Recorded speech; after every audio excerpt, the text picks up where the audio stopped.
Liris Chika. Ang dagundong katotohanan ay nagbubukas ng bagong sugat sa puso ng mga fans, Donbell fans. Ang pinaminal na love team na sila Donnie Pangilinan at Bill Mariano nagbigay ng pahayag na tsak na tatama sa pinakamalalim na bahagi ng inyong kamalayan sa kabila sa pagiging isa sa pinakasikat na on-screen partner o partnership ng kanilang henerasyon.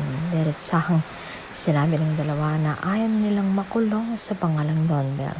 Bakit nga ba pinili nila Donnie Pangilinan at Bill Mariano na ipakita ang kanilang mas matured na side sa kanilang mga bagong proyekto? O ito ba isang matapang na hakbang tungo sa individual na paglago sa kabila ng mga naglalakiang proyektong nagpabago sa kanilang mga karera? Ang kanilang pagsisiwala at ngayong Mayo ay nag-iwan ng misteryosong magpapagulo sa isip ng sambayanan.